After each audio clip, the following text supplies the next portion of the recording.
Hello everyone, and welcome back for some more Let's Read Fate, Strange Fake. We're on Prologue 5, Rider. So we're going to learn who the Rider servant is. I don't even remember who they are actually from the opening pages. In fact, I'm still very lost on the existence of a lot of servants. I'm avoiding learning who any of them are. I actually am. So that means I am not going on the wiki pages, trying to find pictures of the characters for the thumbnail. Is very difficult. So that's why I'm mostly just avoiding it, just sticking with the image search there. But otherwise, I don't know. We'll have to see. So let's tuck ourselves in here and let's get going with some reading of this new chapter. So, Prologue 5, Rider. In conclusion, he was a being as foreign as could be. He was summoned to this false Holy Grail war as a servant of the Rider class. His existence was proof that this Holy Grail war was false, proof that there was nothing less worthy of the title of Holy Grail than the object of this war. Only in name was he a heroic spirit, and he was by no means a hero. Then a villainous spirit, a demonic spirit? Nay, neither term suffices to describe him. In some places, he was described as a curse, while in some religions, he was said to be divine punishment. In the Holy Grail War, servants are selected from the past and the future, from every age of mankind's history. The classes into which the servants are summoned transcend time. A hero of the past, known only via lore, may be summoned, as may a hero of the future, yet not yet born into this world. If the Holy Grail War had existed when Amakusa Shiro lived, he may have been able to summon his more powerful future self, an icon of heroism. Yeah, could you imagine that, being able to summon yourself later on in the future? That'd be wild. Anyways, from that perspective, he had existed since time immemorial, and he would likely continue to exist far into the future. He lived a shorter life than anyone, and he lived a longer life than anyone. And so he, a being with physical presence, though not a heroic spirit, even at this moment, there is no doubt that he continues to take the lives of those that live on this planet. Indeed, perhaps he does so that he may find himself provide nourishment for life to begin anew. Now, if the he was capitalized, I would assume that we have Rider Jesus. What would Jesus ride? The donkey. The donkey that he rode into Nazareth on. How beautiful. Thus thought a certain young girl as she gazed upon that which sprawled before her. It was a city she was familiar with. It was the city where she was raised. Ever so many buildings towered over her, scraping the vast sky above with such vigor that they seemed ready to swallow her up too. A pair of 6-lane causeways met at a mighty intersection. Yep, that's America. The primary north-south and east-west arterial, arterial? We should call them artery roads, of the city of Snowfield met there. Not far from the city center. From the skies above, the roads seemed to form an enormous crucifix, identifying the nexus of the land. Of course it's a crucifix. Of course, that's another America thing. An observer looking only upon those grand roadways might think himself to be in a city as grand as New York or Chicago. Indeed, those roads raced past the city limits into the multifarious natural environment surrounding Snowfield with such ardor, it was as though they had asserted that they were part of the surroundings. Nay, they were in fact the culmination, the perfection of all nature. But something was amiss. And the girl found this city, this familiar city, to be beautiful precisely because something was amiss. She stood at the center of the enormous intersection, which was itself at the center of the city. It was a scramble intersection, allowing pedestrians to cross it in every which way. But, of course, vehicular traffic would resume at some point, forcing one to vacate the road. And yet, she stood there for more than 10 minutes. The traffic lights had cycled any number of times, but silence reigned. Not a single car honked at her. And that was as it should be, for there was not a single human anywhere to be seen. An empty intersection, a road devoid of vehicles. Did she notice that it was silent? Then again, did she even notice that it was odorless? From the middle of the road, it was clear that the causeways lacked any human presence. The girl imagined an asphalt-colored red carpet, a most contradictory thing. She was overwhelmed by the beauty of the complex of tall buildings before her. In the absence of people, concrete, the symbol of humankind, seemed like a beautiful object of nature sprung from the earth's surface. If a building were a tree, what a grand harmonious forest this city would be. In that case, the City Hall Tower, tallest of them all, would be a veteran among them. She knew not why she was there. Hence, she wandered the town in search of an answer. But that brought sadness unto her. Though she found this world beautiful in its lack of people, she also found it lonely. At first, she felt nothing but loneliness. Within a few days, though, she had grown accustomed to it. Indeed, she wandered this empty town for a long, long time. After about 3 months, she had stopped counting the days. She was never struck by hunger, though she knew not why. During the day, she could wander the town, and come dusk, she would sleep. At night, lights would go on in the empty buildings. She would look up at the night sky and be comforted by the stars. Few things are more unsettling than witnessing lights go on in a building empty of people, but she had long since grown used to it, faced with the absurdity of a city empty of people. As loneliness departed her heart, the void it left was filled by the pleasure she felt from being in this empty city. After looking about the city a while, she lay down in the middle of an intersection and idly gazed up at the night sky. Daddy. Mommy. The faces of her parents came to mind. I'm sorry. I couldn't do it right. Her first instinct was to apologize. But then she realized that she wasn't even doing anything she should apologize for, and two old emotions welled up within her. One was loneliness, stemming from the impossibility of encountering anyone else. The other was Snowfield Central Hospital. An enormous edifice stood in the central district of the city of Snowfield, covered in white paint. At first glance, it looked very much like an art museum. In fact, however, it was a large hospital, furnished with the finest equipment in the city. It was a castle of healing. Multitudes of patients knocked at its gates, seeking treatments from surgeons and psychosomaticists. Okay. I'm not gonna look that up.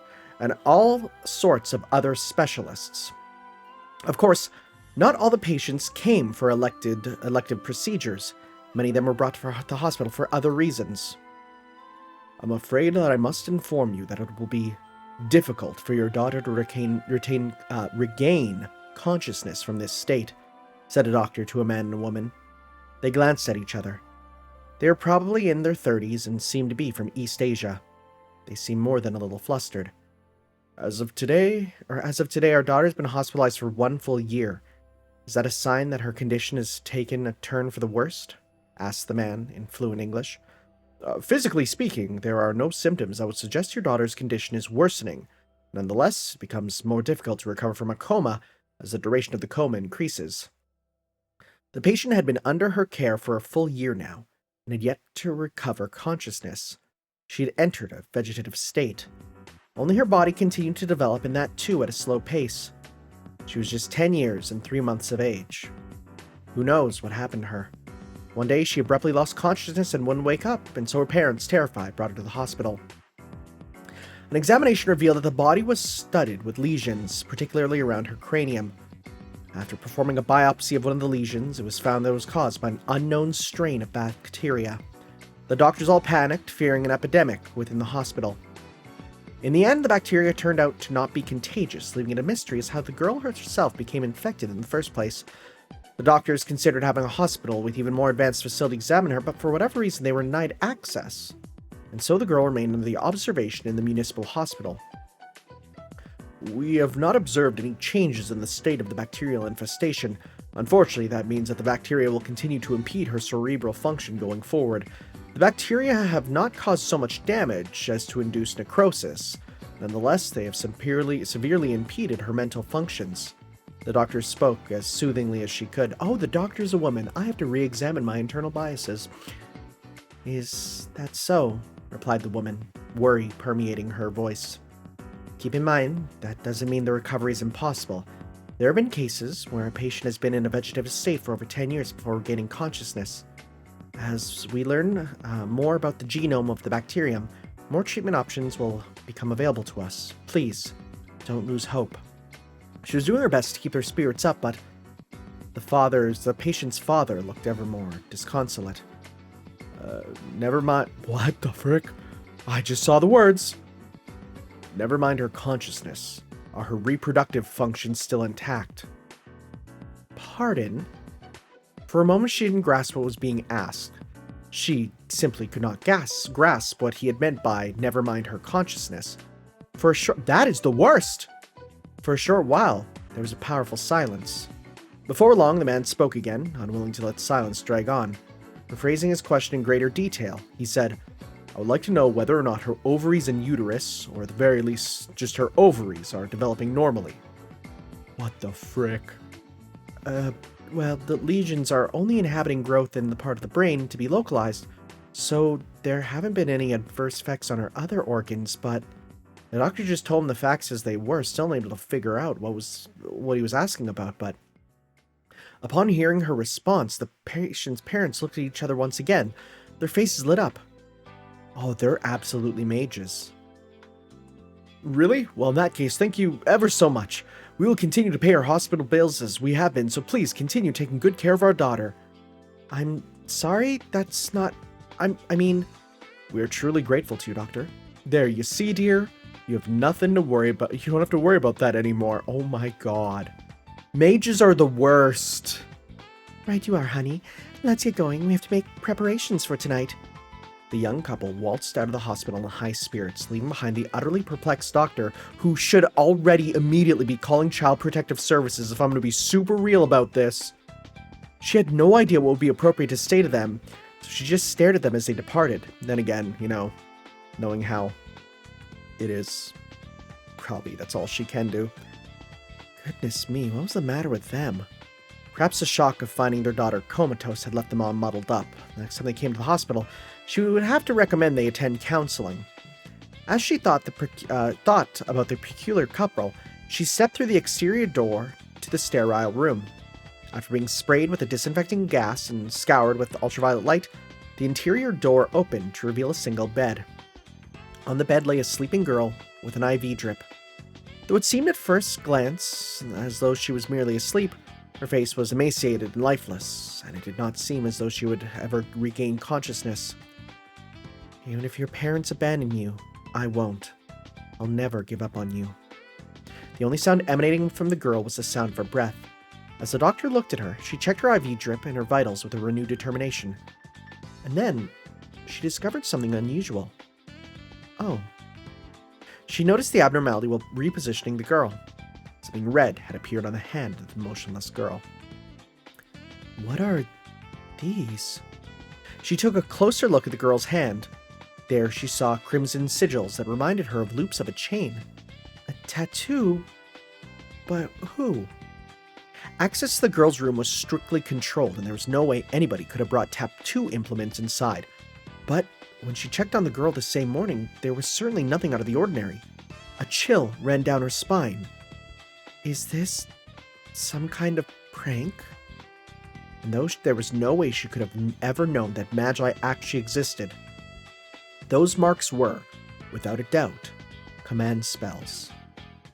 So she's running around in a version of the city with no people in her brain.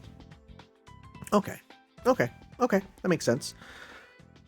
Oh, and this is the other thought here. The other was a blend of pain and fear. She was still a young girl, but when she remembered what her parents had done to her, oh no. When she remembered what her parents had done to her when she was younger still, that certainly was not cruelty, Rather, it was rationally applied love. We will make you into an illustrious mage. They showered her with love as they spoke those words. Though she was young, she understood that. And yet, the pain ate away at her. The pain, the pain, the pain, the pain, the pain, pain, the pain dominated her childhood. Even though she must have had unpleasant memories, happy memories and sad memories, they were all overwritten by overwhelming pain. I'm sorry, I'll do it right, so... Even when she tried to forget, she could not overcome the pain. If it had been mere cruelty, she may have been able to seal all of that away. Unfortunately for her, she really did feel that her parents loved her. Indeed, that was why she could not flee. She could do nothing but suffer through it. From a young age, she believed that she could reciprocate her parents' love by suffering. Alas, she did not understand that her parents did not love her as a person. They only loved her as a vessel for the continuance of their family line, as their future in the world of magic. Her parents both carried a magical pedigree, and indeed were among those that made off with some of the machinery underlying the actual Holy Grail War. Oh, very interesting. The knowledge they gained was relevant not just to the Holy Grail War, but they had also acquired part of this certain mage's system of entomanomancy. Oh no, it's bugs! And quickly adapted it to their own use. Their goal? To develop a new way to modify the flesh using even smaller bugs. Great. You know, I was going to say, getting some Sakura vibes from this, and my god, was I more right than I could have imagined. Great. Wonderful. After decades of trial and error, they were finally on their way to perfecting a sort of pseudo-entomomancy. Oh, how the frick do I pronounce it? Entomomancy. Entomomancy.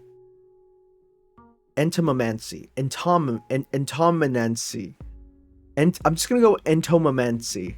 Okay, entomomancy. That I can do. Because I gotta say it, right?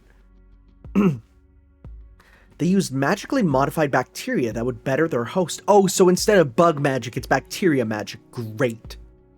If they were properly used in the body of a young mage, it would amplify the mage's magic circuits. That was their plan. Once they had perfected their techniques, they chose their firstborn daughter as their distinguished first test subject. She experienced great agony. Though her body was scarcely altered, her magic circuits had been amplified beyond measure. As she grew, her magic circuits approached completion. All that was left for her was to inherit the magic of the family. Then their plan would have been a perfect success, but unluckily for them, they lost control of some of the bacteria, and so the still young girl was deprived of her consciousness. In order to ensure that it would remain possible for their daughter, with her amplified magic circuits, to succeed them, her parents hospitalized her. Of course, by this point, her parents had no interest in her as a person.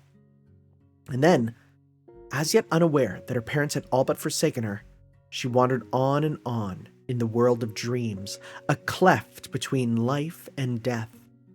Perhaps because of how the bacteria had modified her, her dreams were far and away more realistic than any ordinary dream. In the end, though, it was but a world in which she could neither taste nor smell. It was but a dream. I'm sorry for hurting. As she experienced flashbacks to the past, she screamed out into the empty world. Though she was brimmed with magical energy, she lacked knowledge. She was a witch, but a powerless one. In her dream, she mustered all the strength she had, and screamed, on and on, as if to support her. Her altered body made her magic circuits run wild in the world of her dreams. As if they recognized they were going to vanish, as if they were mere children crying out, "Don't leave me!" Every cell in her body cried out. "I'll do it. I will. I'll bear the pain." And though she did not know what it was she should do right. "So please don't leave me. Don't leave me." Then she saw a flash of light. There was a mighty gust of wind, a roar in a soundless world. She didn't know what was going on. She leapt to her feet and looked around the intersection, and all the roads were covered in a black fog. Something had changed, but she couldn't understand what it was. As she stood there, utterly stupefied, a voice rang out. It was a grating sound, like the scraping noises of the scraping noise of swarms of insects battling one another. And yet, those were the words with meaning. I ask, are you my master? She could have not known what those words meant, and yet, that servant was bizarre beyond measure. To begin with, he lacked a persona, let alone the nature of a hero. After all, he was not a human in the first place. When he was granted knowledge by the Holy Grail, however, he appeared as a servant, in the form of a formless mass of awareness. He had neither emotions, nor even internal monologue. He was a mere mass of knowledge about the Holy Grail War created by the system, something like a robot. The words he spoke were like dread incarnate, but she was not scared. Someone was there, so she would no longer be lonely. Something had changed in her unchanging world. All right, I'm gonna. For some reason, my brain is saying this is Rider Y2K. That's so stupid, but could you imagine? Oh yeah, you are Baby, and you are a mass of darkness. She was so happy about that she looked up at the skyscrapers shrouded by the black haze and timidly told him her name. Who are you? My name is Kuraoka Tsubaki. And so she became the distinguished first master of the false Holy Grail War. None could have known of their contract, forged in a dream, and indeed, in the world outside, the girl remained unconscious. Snowfield, the Kuraoka residence. It's about time for Faldius to issue his declaration. After returning from the hospital, the Kuraokas were in high spirits, getting ready for the ceremony they would conduct that night. Oh, they're going to try and summon something. It's not going to work. Right? The ley lines of this area should soon be at their mightiest. Then I will receive my command spells. Once I have them, everything will be in place. Plus, we prepared a noble phantasm as a relic, and if it came down to it, we could use it as a weapon ourselves. Indeed we could. If we are to call forth Shi Huangdi, otherwise known as Qin Shi Huang, we must be prepared to demonstrate a proper degree of respect. Their daughter was not a matter of discussion at this point. Apparently, they were attempting to summon the most celebrated figure in Chinese history. Unfortunately for them, all their preparations would be fruitless.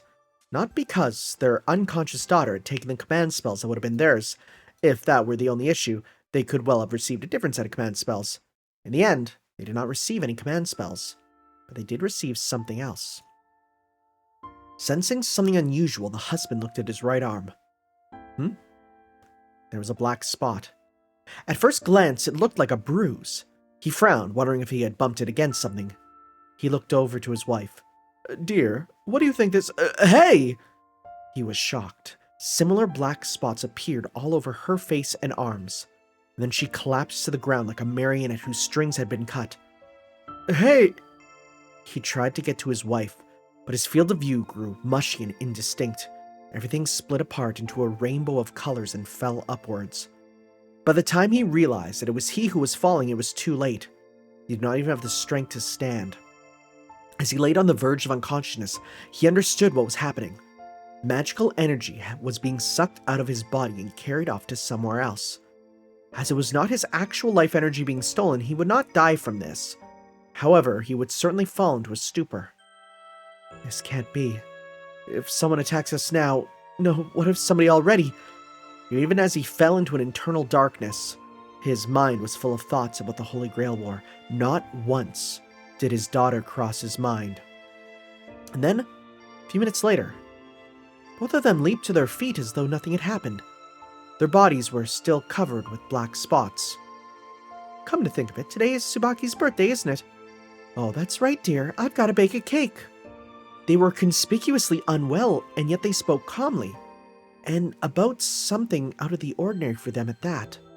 Indeed, they had lost whatever personalities they once had, and they became living dolls who lived their lives just as their daughter wanted them to. Oh, that's scary. Oh, that's a little scary. I don't know about that. Oh, that could be bad. Again, innocence of a child makes it way scarier. She danced with him, she danced with him, to forget the time she spent awake. He danced with her, he danced with her, to grant her every wish. Yay, thank you, Daddy, Mommy. It's okay, Tsubaki. You did a good job. That's right, you're a precious little treasure.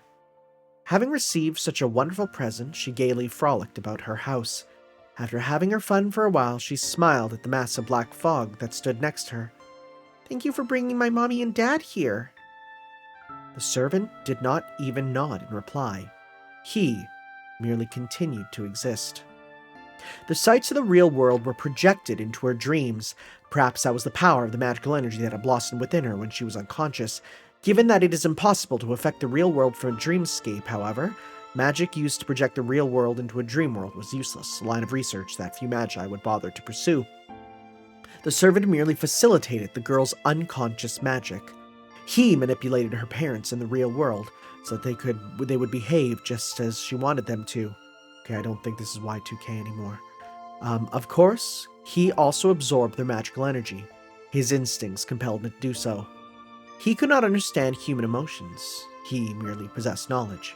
And indeed, because of that, because of the great strength he had, it's really tough with all the quotation marks, he made the girl into the greatest and worst dark horse of the Holy Grail War. He rode on the wind and the waters all others ride, and the birds and the people. Hence, it was appropriate for him to be of the rider class, for he had ridden his way to... Oh no, wait, hold up. Oh my god, wait. Oh, wait. Oh, I looked down, and I saw some words. Okay. However, it was appropriate for him to be of the rider class, for he had risen his way to dominance over the world. Much more importantly, however, he was the embodiment of calamity, and the people gave him an alias that reflect that. Perhaps that spurious assignment of a personality to him was the most important reason that he was summoned as a rider. And one time, he let loose the Black Death, which killed 30 million, and at another time, under the name of the Spanish flu, he killed 50 million. Shut up. He was the horseman who brought calamity to all. His alias, Pestilence. Oh my god. As to whether anyone would recognize what his alias is, or indeed that he had been summoned as a servant in the first place. Either way, the false Holy Grail War was finally on its way to becoming a maelstrom of chaos. I never even considered that the Riders of the Apocalypse could be summoned as servants. So he's a future servant. Right? Because he only comes about in Revelations. He only comes about at the Apocalypse. Oh my god. Oh my god, that's really cool. Shut up. Rider Pestilence is insane. Oh my god, okay. Okay, that's a lot to take in. That's a lot. I need to sip my tea. Let me sip my tea, because I'm currently going to go insane. Just...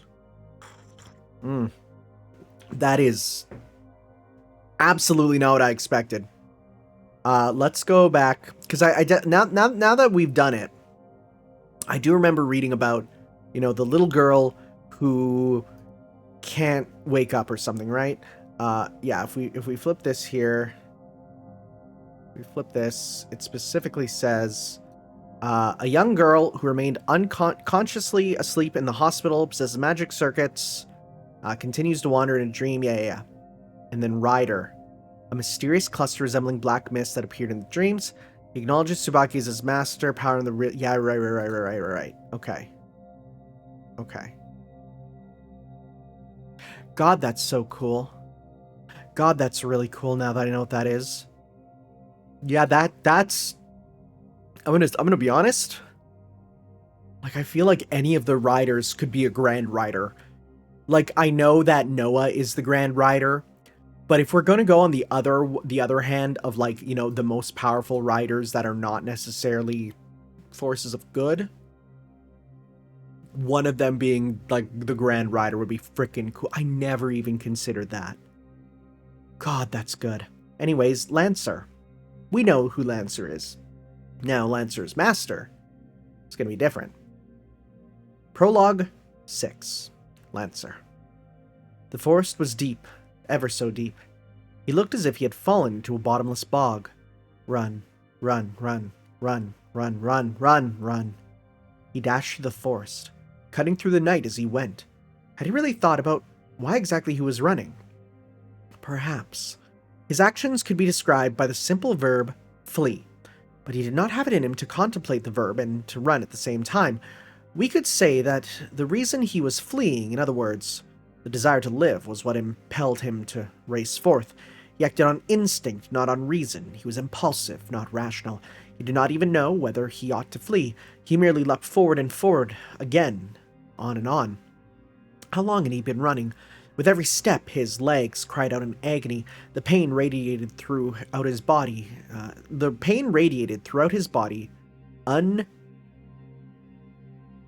What word is this?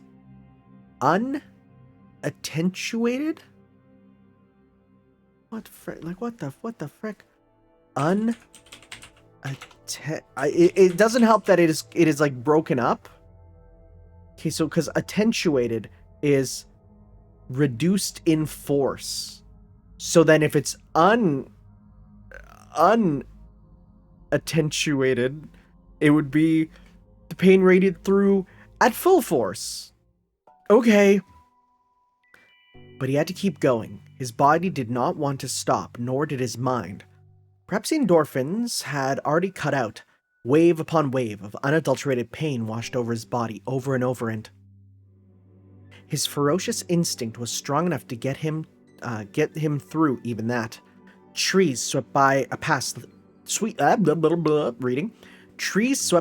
like a breeze, and indeed, given how he wended his way through the forest, it was like he himself had become the wind.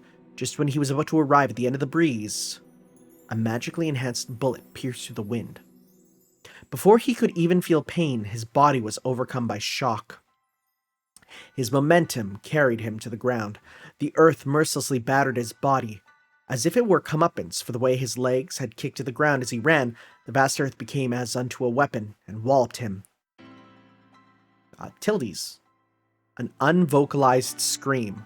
So basically just like that. Try as he might to stand up, the convulsions that overcame his body would not let him do so. As his mind heard his body cry out in pain, his ear heard a quiet voice echo out.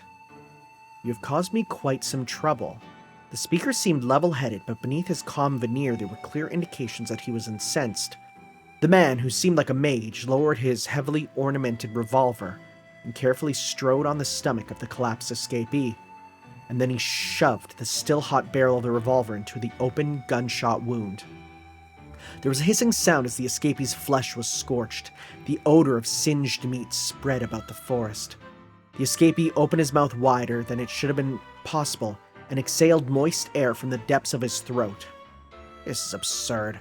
Of all the things that could have happened, you received command spells. What a farce. Oh, I thought this would be Enkidu. I guess not. The escapee screamed noiselessly as he thrashed about. There certainly were chain-like markings on his body that looked like command spells. Why do you think I went to the trouble of making you? Oh, why do you think I amplified your magic circuits to their utmost limit? Why do you think I've even let you live this long? The mage quietly shook his head and kicked the escapee, still writhing in pain like a soccer ball. To win this holy grail war, I must summon a being that transcends every hero. He walked to the escapee and stomped on his face again. If I do not summon a heroic being that exceeds every hero, a being who has such power as to be called a god, I cannot hope to defeat those heroes who are said to be kings.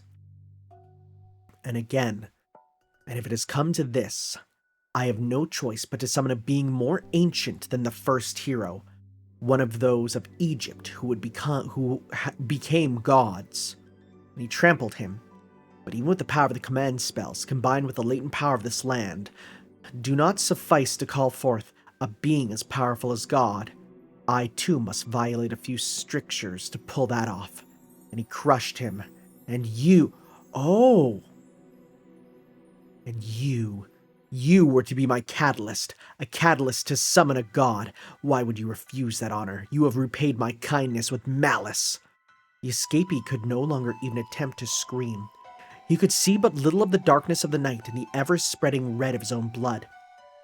And yet, even if breathing itself had become painful for him, as he drank down the blood that spilled forth from his throat, he tried harder still to stand up.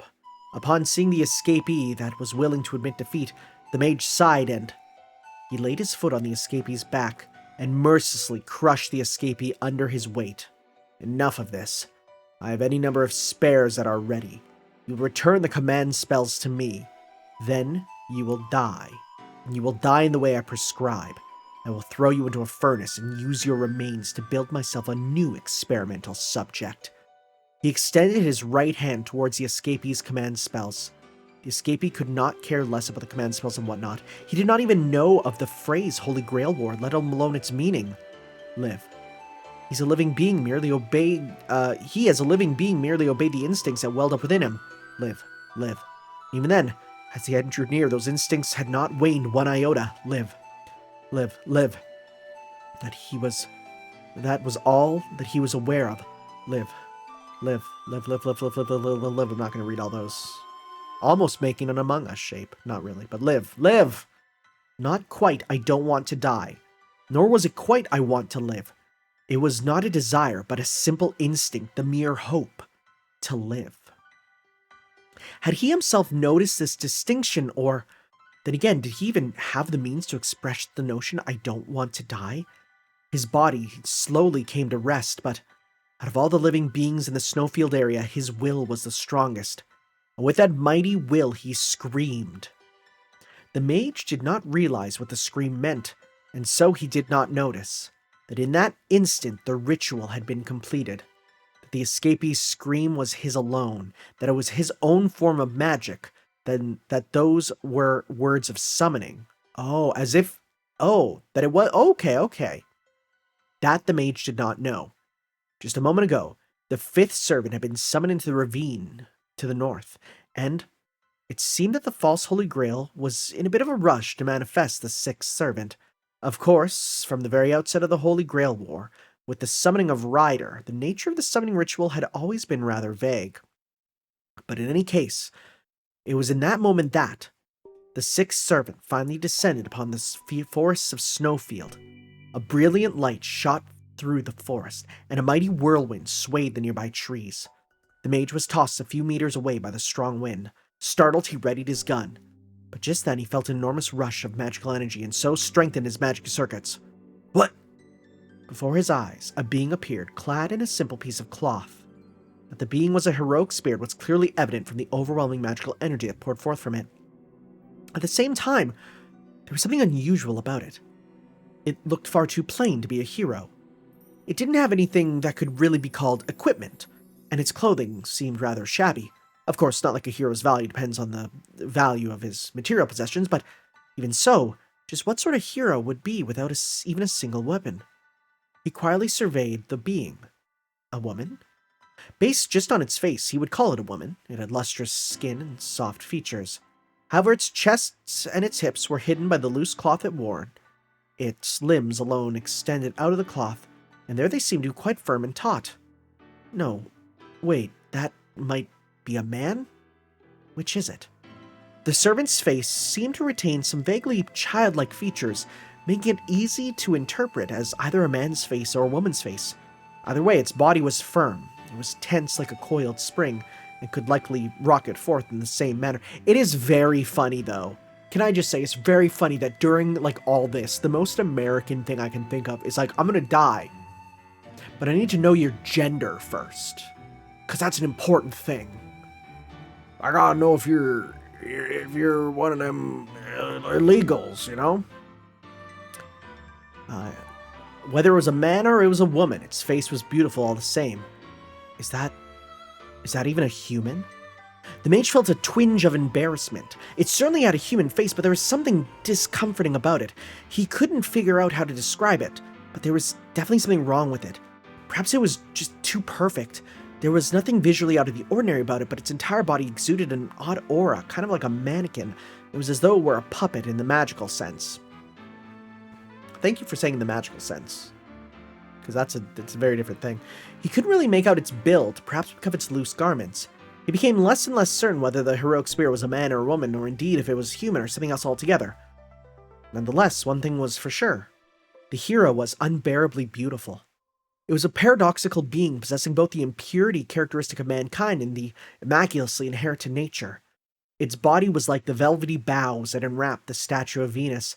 It was as though the heroic spirit's form defied classification as either man or woman, human or beast, a god or demon. With the force behind it, the heroic spirit, a being of perfect harmony, let its lustrous hair flutter forth and, "Are you the master who called for me?" it asked of the wound escapee sprawled on the ground before it. Ah, what a gentle voice it was. Its voice, too, was androgynous. In the end, the mage would never learn its true identity. The escapee was bewildered by the sudden flash of light and burst of wind that accompanied its appearance, but when he took one glance at it, he knew.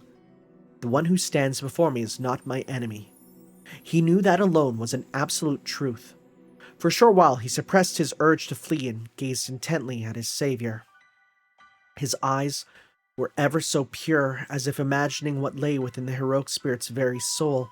It quietly knelt down as the escapee staggered to his feet, so that it could look him in the eye and...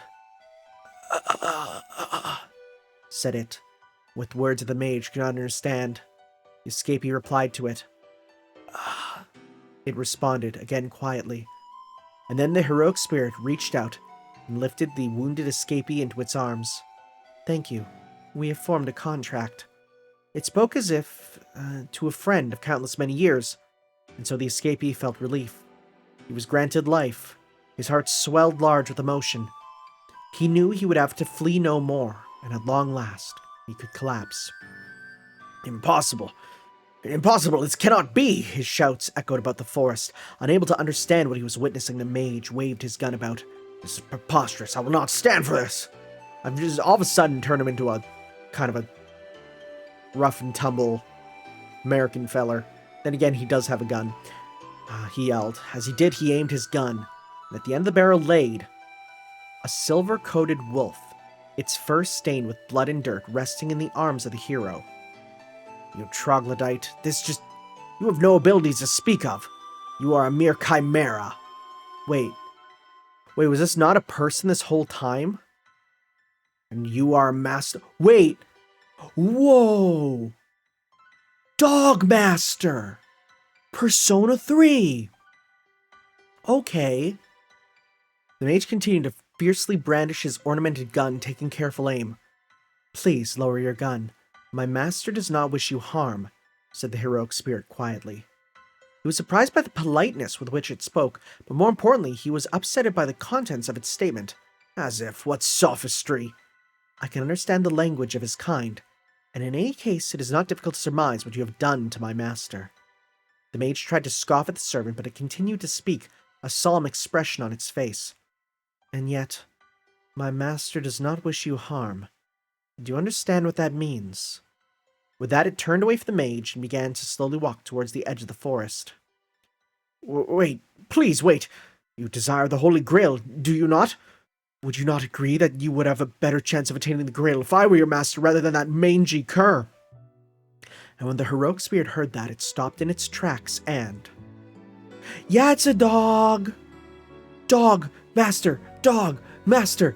Okay, I actually have to go up. Was there anything that implied that it was a dog? I thought it was a naked homunculus. I thought it was a naked homunculus that simply couldn't breathe. Legs is plural, but plural could be two. Is there anything? Oh my god, if he was getting a wolf to summon an Egyptian god, was he going for like... Was he trying to get like Anubis? I mean, it's not exactly a wolf, but it's close. A jackal. Okay. I thought it was like a very, very like popped out the tube too early homunculus. And I thought that was going to be the connection, right? It being a homunculus who... Okay. So, okay, here's the thing. This is a perfect example of what you get for reading the novel. You didn't get that it's hiding it being a dog until... That's so good. It is. It's like a pupper. It's like a pupper with, is that, okay, if that's, it's got like wings, black wing thing? Interesting. Or is that its command seal maybe? It turned around. That was all. And right away the mage yet let out a short yelp. With his gun still in hand, he turned his back on the heroic spirit and the wolf and bolted into the forest. So awesome was the power of interdiction in the heroic spirit's gaze. When it had seen the mage vanish from its sight, it expunged the harsh hue from its eyes and set forth towards the river to heal the animal it accepted as its master. It could neither hear the sound of running water, nor could it see any, but even so it could sense the presence of water off yonder. And so it kicked to the ground, gently holding the wolf to its chest, and bounded through the forest as fast as a falcon. As he tore through the forest, the mage screamed internally. He who had been the pursuer was now being pursued as he wove his way past tree after tree. Why? Why was it that mangy cur? Why was it not me? Neither the heroic spirit nor the silver wolf was chasing him. He knew that, and yet he fled with all the power his legs could muster. He fled from the unbearable shame and unalterable reality that followed him. After he had run a while, the mage realized that he had at some point exited the forest, and remembered that his atelier was close by. Finally, he was able to let his legs slow down. And then, just as when he come to a complete stop, he turned to face the forest. Just what was that heroic spirit? He wondered, talking to himself. He had refined all the magic that he and his ancestors had developed to create that chimera. Its body contained far more magic circuits than any ordinary mage. Granted, its lifespan, both as an offering and as a living being, was extremely short, but that was alright, as it was merely a catalyst used to summon a heroic spirit. And yet it, of all things, received the command spells. Even with all of his experience as a mage, how could he understand how a mere beast, one that did not even understand what the Holy Grail was, could become a master? Was that a hero with some connection to animals? Yep. But that was just a chimera, not even an animal. It was a meat puppet. Perhaps it was a hero with some connection to chimeras. And that the wolf rather looked like a dog. Oh yeah. The mage also considered the possibility that the servant could have been the Hound of the Celts. That's not Cahulin at all, buddy, but okay. Right class, though. In the end, he could not reconcile his image of that fierce warrior, with what he saw of that heroic spirit. Well, so be it. I'll just have to steal his command spells. No, actually, anyone's command spells will do. I'd best get started. If I sick the rest of my chimeras on them when they enter the town, I ought to be able to make off with that cur at the very least. He was already back in high spirits, with his senses back about him. He truly was worthy of praise as a mage. Alas, it was not praise that awaited him, but... No, sir. We can't have that. We would... who is this? We really would not prefer to have any more sources of uncertainty. My humblest apologies. These words chilled him to the bone. The mage opened his mouth to ask who was there. From his throat came not words, but red, warm blood. You already have a magi wandering around the city who didn't manifest any command spells. It'd be a real pain if you went around causing any trouble on top of the Holy Grail poor. The association and the church are trouble enough. We can't afford to make an enemy of the militia, you see. They are public servants, after all. Upon hearing him speak, the mage realized the man standing before him was the man who was once a disciple of the puppeteer Rongal, a man of the association by the name of Faldius Wright. Of course, more important to the mage than Faldius's affiliations was the question of how to stop his neck from spewing blood. Oh no, don't bother. Just listen as you are. I have no particular desire to answer your question, nor do I plan to let you live. As such, I've taken the liberty of slitting your throat. Faldius slowly twirled a Swiss Army knife in his hand. Drop after drop of red dripped from it. It was not a ritual weapon of the sort typically used by magi, but rather an ordinary knife.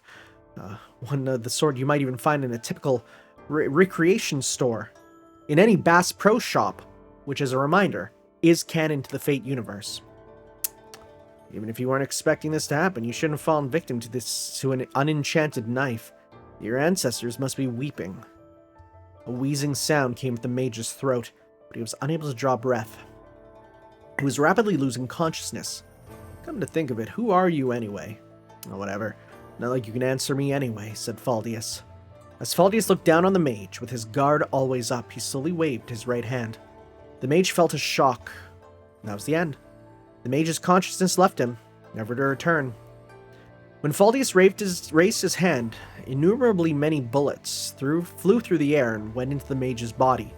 Faced with that gory sight, Faldius remained emotionless. Perhaps because he could not even imagine the possibility that a stray bullet would hit him, he did not even breathe harder as the bullets raced in front of him. Just like when he had Rongel's puppets destroyed, the gunshots were muffled. A leaden force sashayed through what would have been the mage's body. When about half the mage was gone, Faldius waved his hand again. In less than a second, the hailstorm of bullets ceased. Faldius sat down on a nearby boulder. His expression finally softened somewhat. "I do beg your pardon. I'm something of a chatterbox, you see. I never know when I'm going to leak confidential information, so I can't really have a good conversation unless I'm talking to a corpse," he courteously said to the lump of flesh, which of course could not hear, let alone understand him. "I must say, I'm a bit concerned about what the Kuroka summoned, and to be honest, you've gone and made a huge mess yourself. I just had a look at your atelier, and well, I'm astonished that you would try to summon something on the level of a god. That's a foul against the system. Didn't you know that? Wars have rules too." Faldius spoke fluidly and at length. Now that he was speaking to a corpse, his former reticence had vanished altogether. "Even if this whole business is some sort of test for us, we really do need you folks to have a bit of self-control." Unlike when he had Rongel's puppet destroyed, he did not have an army of underlings surrounding him. Also, he was speaking at a real corpse, not a mere puppet. "I had a look at the footage we took in the forest, and, well, it's amazing that well, maybe her, so why don't we go with it? In any case, it's amazing that it could be summoned as a heroic spirit. If you managed to summon it as a berserker, you very well may have gained the power of the god that you so desired." Oh, frick! Is the beast form of Enkidu is a berserker. Okay. It seemed that Faldius truly was surprised by what he saw, as evidenced by his emotional state. Perhaps it was a pleasant surprise for him. A smile crept over his face. "Well, the system shouldn't allow for that sort of thing, but seeing as how there are anomalous happenings everywhere, I wouldn't put too much faith in that. By Jove, someone might have even summoned something positively unspeakable in a secret hideout somewhere. Yeah, that happened. Then again, that thing your pet summoned is quite unspeakable itself." Faldius gesticulated as he spoke, as if talking to an old friend. With the corpse on the ground before him, he spoke to himself, so as to reinforce his own understanding of the situation. To begin with, it was never so much a hero as it was a noble phantasm of the gods themselves. Of course, that hero had the body of a human. However, it was not human. Long, long ago, the gods fashioned a doll from clay and sent it to the earth to appear within a forest. The doll was neither male nor female, rather it was phantasmal. It lacked human knowledge, and so it gambled around the forest like a beast. However, it had the power that surpassed human understanding. When it was enraged, it was said to be mightier than even the hero who ruled a certain kingdom at the time. The king laughed at the doll with contempt. "Nary can my might be compared to that of a beast," said he, refusing even to lay eyes upon it. The king believed his powers to be supreme, that there could not be a being stronger than he. Thus the king laughed off the rumors of the beast. When the beast met a certain celebrated hierojewel, that's another new word. Let's go to Wikipedia. Hierojewel. Oh, a temple slave, often one performing religious prostitution. Religious prostitution is a new phrase. Okay. Sounds good. Anyways, when that beast met a certain celebrated hierojewel, however, their fates changed forever.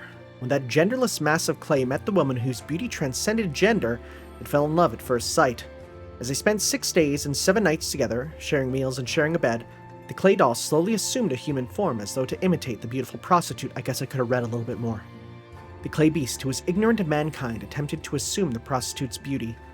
When it made that paradoxical beauty its own, the clay doll lost much of its strength. In exchange, it gained human wisdom and reason. Though it had lost much of its divinity, its power still far exceeded that of man. Okay, so yeah, Beast Enkidu would be a berserker, which is terrifying. And then the doll, now endowed with the body and the wisdom of a human, stood before the mighty king. They fought a battle that shook the heavens and earth, and once the battle was over, each acknowledged the other's strength. The Golden King and the clay doll. Surely there could be no beings further apart than they. Nonetheless, each one became each other's one and only friend. They embarked on countless many adventures, sharing their pain and their pleasure with one another. Basically, they probably had sex at least once.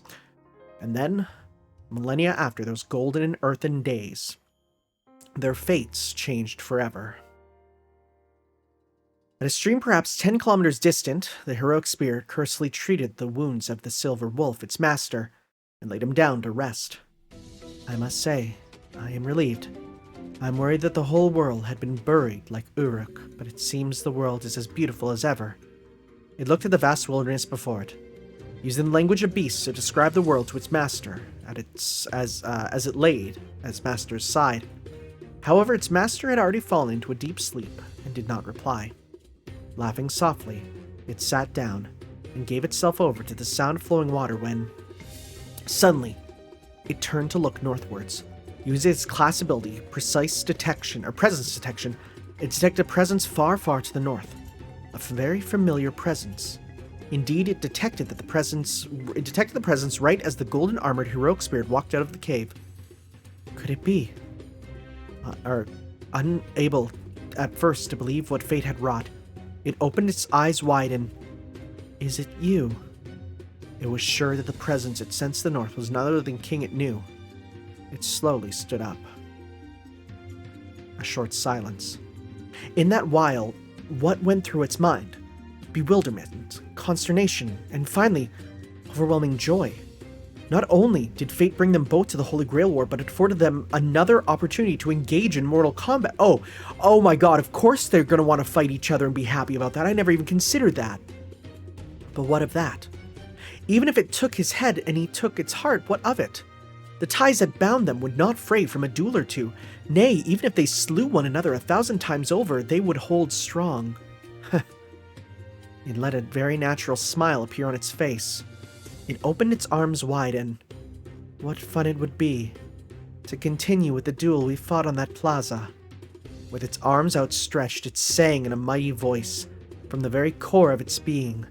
It was a gentle voice, the hero Enkidu.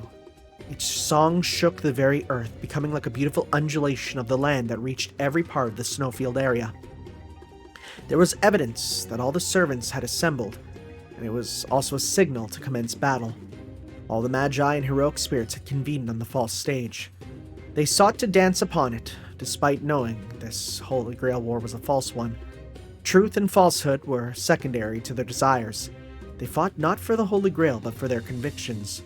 It was a Holy Grail War for them alone. That was the spark that began the war. Oh boy. Oh boy. Oh boy, oh boy, oh boy. So was the dog at all in the Masters? I don't think it was. I think it absolutely hid that from us. Was there any hint at a pupper? Okay, there's something at the bottom there on the black mass, right? If I were to go, right? If I were to do this. There's something at the bottom that I can't really tell, unless that's meant to be part of Pestilence, right? And there's nothing showing a dog. God, they absolutely hid that there was a dog. Dang. Dang, all right. Right?